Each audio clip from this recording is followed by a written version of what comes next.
नमस्कार मंडळी, मराठी भूतांच्या गोष्टी या युट्यूब चॅनलवर आपलं स्वागत. आजच्या आपल्या कथेचा विषय आहे लिंबू मागणारी भूत.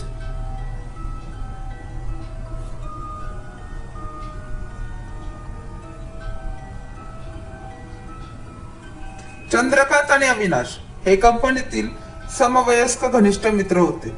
ही घटना 1973 ते 74 सालातली आहे. चंद्रकांत गणेश पेठेतील नेहरू चौकात चाळीतील 2 खोल्यांमध्ये आपली आई व 4 बहिणींसोबत राहत होता. कंपनी त्याला चांगल्या पगाराची नोकरी होती व घरची संपूर्ण जबाबदारी त्याच्यावरच होती. परंतु त्याचे आणि त्याच्या आईचे अजिबात पटत नसे. अगदी छोट्या कारणावरून त्याचे आणि त्याच्या आईचे कडाक्याचे भांडण होते.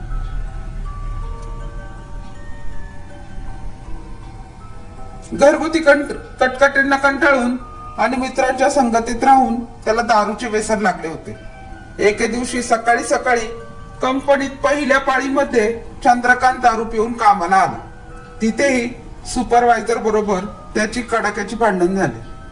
अविनाशने त्याला खूप समजवण्याचा प्रयत्न केला व सांगितले की आज घरी मी एकटाच आहे. आपण शिफ्ट संपल्यानंतर माझ्या घरी जाऊ आणि तू माझ्या घरीच मुक्काम कर. आपण पार्टी करू.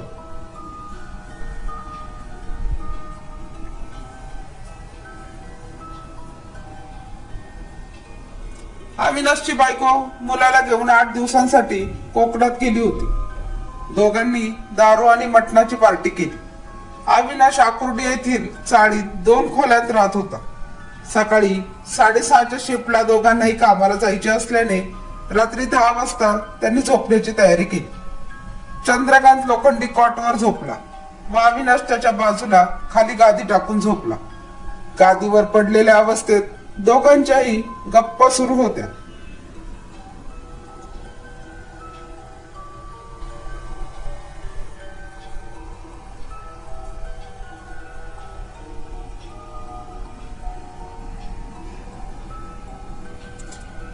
मध्ये जेमतेम 5 मिनिटांचा अवधी झाला असेल. चंद्रकांतच्या कानात एका बाईचा आवाज आला. ए लिंब दे ना. चंद्रकांतने त्याकडे दुर्लक्ष केले. परत 5 मिनिटांनी त्याच्या कानात त्याच बाईचा आवाज आला. ए लिंब दे ना. चंद्रकांत अविनाशला म्हणाला, अरे तुझ्या चाळीतील माणसे रात्री लवकर झोपत नाहीत का? अविनाशने विचारले, अरे काय झाले? अरे तुझ्या शेजारची बाई बघ, लिंबू मागते आहे आणि किती मोठ्याने बोलते आहे.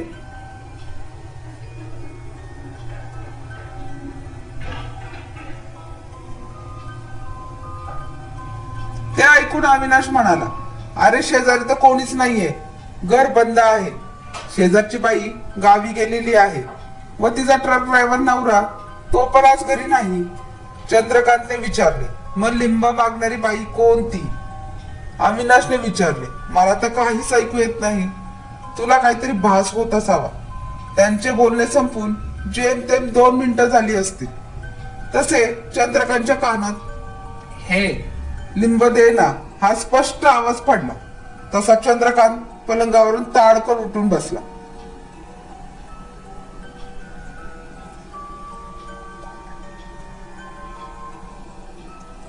आव्या जरा लाईट लाव रे. कोण बाई लिंबू मागते जरा बघू. अविनाशने लाईट लावली. दोघे खोलीच्या बाहेर आले. थंडीचे दिवस होते. रस्त्यावर शुकशुकाट. रात्रीचे 11 वाजायला आले होते. ते परत येऊन आतमध्ये झोपण्याचा प्रयत्न करू लागले. जेमतेम 5 मिनिटे गेली. परत तसाच आवाज चंद्रकांतच्या कानात पडला. चंद्रकांतने अविनाशला परत उठवले. आव्या म्हणाला, आता तू एक काम कर. परत तसा आवाज ऐकायला आला की तिला विचार, लिंब कुठे आहे?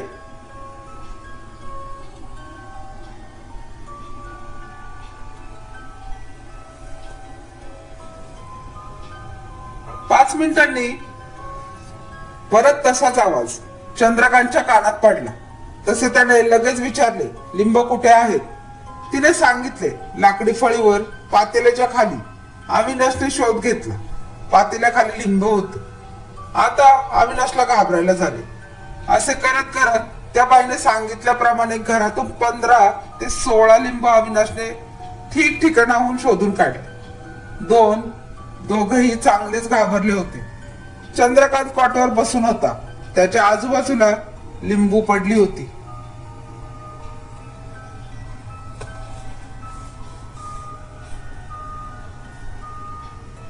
अविनाशच्या खोली बाहेर आला व चाळीतील आजूबाजूच्या पुरुष मंडळी व महिलांना जागे केले व काय प्रकार चालला आहे ते सांगितले. साधारण 20 ते 22 लोकांचा जमाव त्याच्या खोली बाहेर जमला. त्याच्या समोरच ती बाई सांगेल त्या ठिकाणाहून अजून 4-5 लिंब जमा केले. हा तमाशा सुरू असतानाच सेकंद शिफ्ट संपलेले. कामगार लोक घरी परतू लागले होते. गर्दी पाहून त्यांच्यातील अविनाशच्या ओळखीचे 3-4 जण जमा झाले.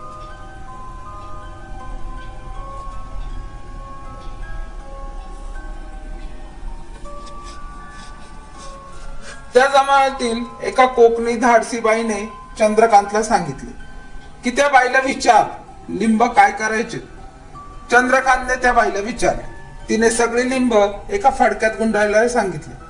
तसे ते 20-25 लिंब एका फडक्यात बांधले. चंद्रकांतने तिला विचारले, आता या लिंबाचं काय करायचं. तशी ती म्हणाली, ही लिंब घेऊन पवना नदीवर चल.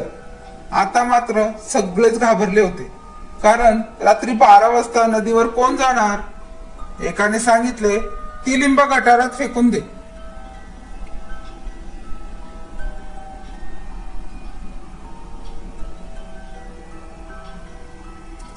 हो नाही करता करता चंद्रकांतने सगळी लिंब उचलली आणि गटारात फेकून दिली.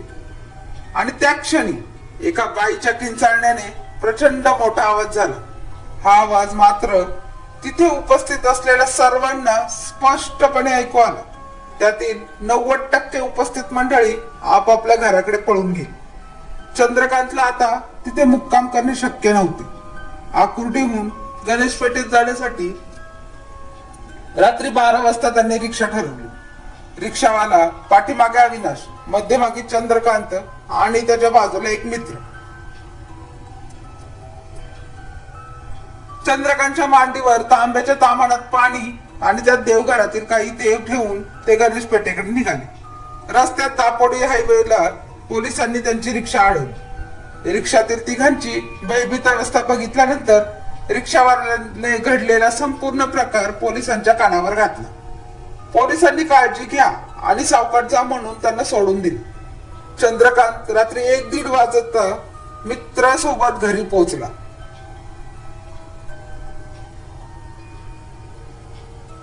घरच्यांना परत सगळे काही सांगितले. त्यानंतर चंद्रकांत 8 दिवस यंत्रणाला खेळून होता. नंतर तो कामावर रुजू झाला. इकडे दुसऱ्या दिवशी कंपनीत अविनाशचे व त्याचा मित्र जो रात्री शिफ्ट संपून आला होता त्याने आपल्या कामगार मित्रांना सांगितले, आम्ही चंद्रकांतला भेटायला त्याच्या घरी गेलो होतो. तो घाबरलेला कमी दिसत होता, पण टेन्शन मध्ये जास्त वाटत होता. पण नेमकं त्या दिवशी काय प्रकार झाला याचे कोणालाच काही स्पष्टीकरण करता आले नाही.